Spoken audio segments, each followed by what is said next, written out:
بسم اللہ الرحمن الرحیم۔ السلام علیکم، میں ہوں شجیع اللہ فراست۔ آپ دیکھ رہے ہیں نیشنل اور انٹرنیشنل نیوز پر مشتمل 4 ٹی وی کا خصوصی خبرنامہ دنیا بھر سے، یعنی خبریں آپ کی نظر سے۔ سب سے پہلے ہیڈ لائنز۔ نائجر کی فوجی حکومت نے بات چیت کی پیشکش رد کر دی۔ افریقی ملکوں کے گروپ نے دی فوجی کارروائی کی دھمکی۔ جمعرات کو اہم میٹنگ۔ سوڈان میں اب تک کی خوفناک لڑائی، دریائے نیل کے پل پر فوج کی بمباری، 13 سویلینز ہلاک۔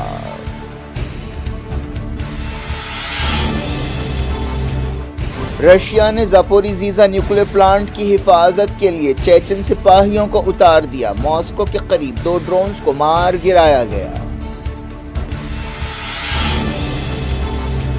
ٹونیشیا کی کشتی سمندر میں ڈوبی، درجنوں ہلاک، 4 کو زندہ بچایا گیا۔ اٹلی جانے کی کوشش کر رہے تھے۔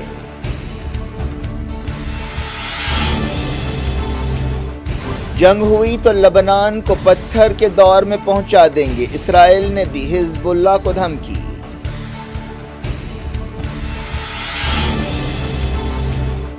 ایران نے supersonic cruise missile technology حاصل کر لی۔ امریکہ کے ساتھ بڑھتے تناؤ کے بیچ تہران نے کیا اعلان۔ پاکستان الیکشن کمیشن نے عمران خان پر 5 سال کی پابندی لگا دی۔ نوٹیفیکیشن جاری، الیکشن نہیں لڑ سکیں گے۔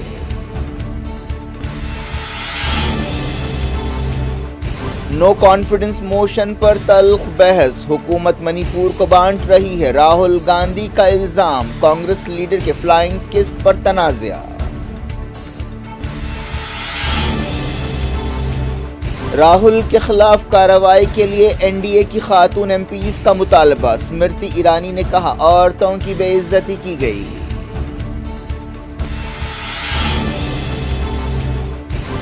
مسلم تاجروں پر پابندی لگائی جائے، ہریانہ کی 50 پنچایتوں نے کیا حکومت سے مطالبہ۔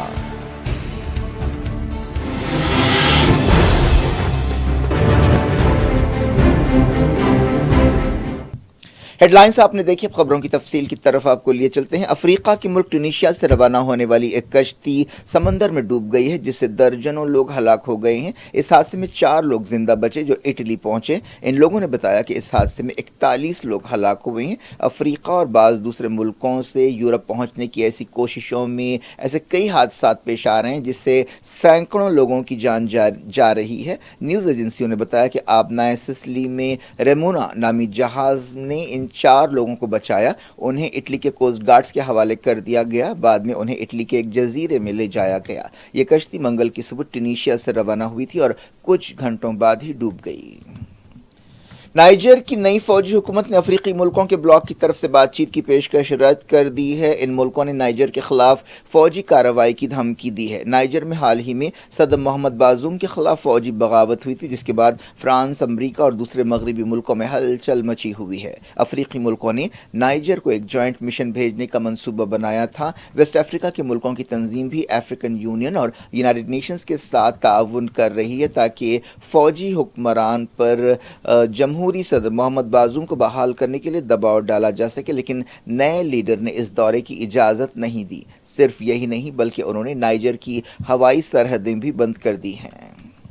ویسٹ افریقہ کے ملکوں کی تنظیم اور افریقن یونین نے جمعرات کو ایک سمٹ کا منصوبہ بنایا ہے جس میں نائجر کے باغی لیڈرز کے خلاف کارروائی اور فوجی کارروائی پر غور کیا جائے گا۔ ان ملکوں نے محمد بازوم کی بحالی کے لیے اتوار کی ڈیڈ لائن مقرر کی تھی جو گزر گئی ہے۔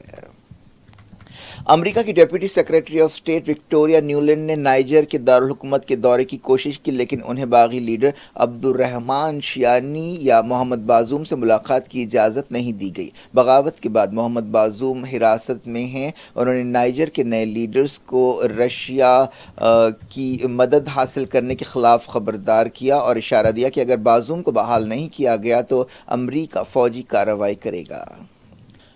نائجر کے باغی لیڈر شیانی نے مالی اور برکینا فاسو کے ایک ڈیلیگیشن سے ملاقات کی۔ یہ دونوں نائجر کے پڑوسی ملک ہیں جہاں پر حال ہی میں فوجی بغاوتیں ہوئی ہیں اور اب ان ملکوں کا جھکاؤ رشیا کی طرف ہے۔ مغربی ملکوں کو ڈر ہے کہ اب نائجر کا جھکاؤ بھی رشیا کی طرف ہو جائے گا۔ یہ حالات اس بات کا اشارہ کر رہے ہیں کہ افریقہ میں بہت کچھ بدل رہا ہے اور اب سابق کالونیل پاور فرانس کے اثرات افریقہ میں کم ہو رہے ہیں۔ سوڈان میں اب تک کی خوفناک لڑائی چل رہی ہے۔ سوڈان میں فوج اور ایک نیم فوجی دستے RSF کے بیچ لڑائی ہو رہی ہے۔ معلوم ہوا کہ تازہ لڑائی میں کم سے کم 13 سویلینز ہلاک ہوئے۔ فوج نے دریائے نیل کے ایک پل پر قبضے کے لیے بھاری بمباری کی۔ اس پل کا استعمال ریپڈ سپورٹ فورسز کر رہی تھیں۔ صورتحال نازک بتائی گئی ہے۔ سوڈان کی لڑائی کی وجہ سے جو اپریل سے جاری ہے، ہزاروں لوگ بے گھر ہوئے ہیں اور سینکڑوں مارے گئے ہیں۔ رشیا نے یوکرین کے قبضہ کیے ہوئے شہر زپوریزھیا کی حفاظت کے لیے بے خوف اور نڈر چیچن سپاہیوں کو تعینات کر دیا ہے۔ چیچنیا میں ماسکو کے حامیوں کی حکومت ہے۔ زپوریزھیا نیوکلیئر پلانٹ رکھنے والے اس شہر کی حفاظت کے لیے اب چیچن سپاہی ایکٹیو ہوں گے۔ ان سپاہیوں کی تعیناتی مکمل ہو چکی ہے۔ زپوریزھیا کے قریب کئی مرتبہ لڑائی ہوئی جس سے نیوکلیئر سانحے کے اندیشے بھی پیدا ہوئے۔ چیچنیا کے لیڈر رمضان قادروف رشیا کے صدر ولادیمیر پوٹین کے اتحادی ہیں۔ رشیا نے کہا ہے کہ اس نے ماسکو کے قریب 2 ڈرونز کو مار گرایا ہے۔ اس حملے کے لیے یوکرین کو ذمہ دار ٹھہرایا گیا۔ حالیہ عرصے میں ایسے کئی واقعات پیش آئے ہیں۔ رشیا کی ایک آپٹکس فیکٹری میں دھماکہ ہوا جس سے 45 لوگ زخمی ہوئے۔ پولینڈ نے کہا ہے کہ وہ اپنے 2000 سپاہیوں کو بیلاروس بارڈر پر تعینات کر رہا ہے۔ ایسا ڈر ہے کہ بیلاروس رشیا کی طرف سے جنگ میں حصہ لے گا۔ رشیا کے وزیر دفاع سرجی شیگوف نے کہا ہے کہ وہ اپنی مغربی سرحدوں پر فوجوں کو مضبوط بنائیں گے۔ یوکرین کے نائب وزیر دفاع نے کہا کہ صورتحال بہت پیچیدہ ہے۔ یوکرین نے الزام لگایا کہ منگل کو رشیا نے ریسکیو ٹیموں کو بھی ٹارگٹ کیا۔ یوکرین کے ایک شہر میں لڑائی تیز ہو گئی ہے۔ کوپانک شہر میں ایک گاؤں پر خطرناک بمباری کے بعد عوام سے کہا گیا ہے کہ وہ وہاں اس علاقے کو چھوڑ دیں۔ یہ علاقہ خارکیف میں ہے۔ یوکرین کی فوجوں نے خیرسون کی ڈنیپرو ندی کے قریب حملے کیے ہیں جہاں رشیا کے سپاہی تعینات ہیں۔ اسرائیل نے خبردار کیا ہے کہ اگر حزب اللہ کے ساتھ اس کی ایک اور جنگ ہوتی ہے تو اس کے نتیجے میں لبنان کو پتھر کے دور میں پہنچا دیا جائے گا۔ اسرائیلی وزیر دفاع یوف گیلنٹ نے یہ دھمکی دی۔ کئی ہفتوں سے وقفے سے لبنان سرحد پر حزب اللہ اور اسرائیلی سپاہیوں کے درمیان تناؤ ہے۔ اس بیک گراؤنڈ میں اسرائیلی وزیر نے کہا کہ آپ کو غلطی نہیں کرنی چاہیے، ہم جنگ نہیں چاہتے لیکن ہم اپنے سویلینز، اپنے سپاہیوں اور اپنی آزادی کی حفاظت کے لیے تیار ہیں۔ حسن نصر اللہ سے مخاطب ہوتے ہوئے اسرائیلی وزیر نے کہا کہ آپ نے ماضی میں غلطی کی ہے، آپ نے بھاری قیمت چکائی ہے، اگر جھڑپیں ہوئی تو لڑائی تیز ہوگی اور ہم لبنان کو پتھر کے دور میں پہنچا دیں گے۔ سرحدی علاقے کا دورہ کرتے ہوئے اسرائیلی وزیر نے کہا کہ وہ حزب اللہ اور لبنان کی ایک ایک انچ کو مٹانے کے لیے طاقت کا بھرپور استعمال کریں گے اور اس کے لیے پیچھے نہیں ہٹیں گے۔ حزب اللہ نے اب تک اس بارے میں کوئی جواب نہیں دیا ہے۔ اس طرح کی بیان بازی چلتی رہتی ہے۔ 2006 میں لبنان اور حزب اللہ کے درمیان ایک خوفناک لڑائی ہوئی تھی۔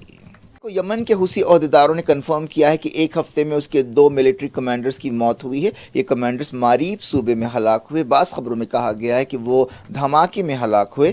حوثیوں نے پہلے کہا کہ میجر جنرل محمد حسین صالح کا انتقال ہو گیا ہے لیکن یہ نہیں بتایا گیا کہ ان کی موت کیسے اور کہاں ہوئی۔ اتوار کو اعلان کیا گیا تھا کہ ایک اور کمانڈر احمد علی الحمزی لمبی بیماری کے بعد انتقال کر گئے ہیں۔ بعد میں حوثیوں کی سبا نیوز ایجنسی نے خبر دی کہ وہ اپنے پچھلے زخم کی پیچیدگیوں کی وجہ سے انتقال کر گئے۔ ایک دوسرے حوثی کمانڈر کے بارے میں کہا گیا تھا کہ وہ بری طرح زخمی ہیں۔ ایران کے وزیر خارجہ حسین عامر عبداللہیان نے کہا ہے کہ ان کا ملک قیدیوں کے تبادلے کے لیے کوئی شرطیں نہیں رکھتا۔ انہوں نے تہران میں برکس ملکوں کی ایک میٹنگ سے خطاب کرتے ہوئے یہ بات کہی۔ ایران اور امریکہ کے درمیان حالیہ عرصے میں قیدیوں کے تبادلے کے بارے میں بات چیت ہوئی ہے اور بعض قیدیوں کو چھوڑا گیا ہے۔ بعض لوگ اس تبادلے کو نیوکلیئر ڈیل سے جوڑ کر دیکھ رہے ہیں۔ ایران نے کہا ہے کہ اس نے سپرسونک کروز میزائل کی ٹیکنالوجی حاصل کر لی ہے۔ تسنیم نیوز ایجنسی نے یہ بات بتائی۔ یہ اعلان کیس وقت کیا گیا جب خلیج کے سمندروں میں امریکہ اور ایران کے درمیان تناؤ بڑھتا جا رہا ہے۔ خبروں میں کہا گیا ہے کہ امریکہ نے اپنے 3000 مرینز اور 2 جہازوں کو ریڈ سی میں اتارا ہے۔ ایران نے امریکہ کو وارننگ دیتے ہوئے کہا کہ ایران اس قدر طاقتور ہے کہ وہ امریکی جہازوں کو ضبط کر سکتا ہے، ان کے خلاف کارروائی کر سکتا ہے۔ تسنیم نیوز ایجنسی نے کہا کہ یہ میزائل ٹیکنالوجی ایران کی فوجی طاقت میں ایک نیا اضافہ اور نیا چیپٹر ہے۔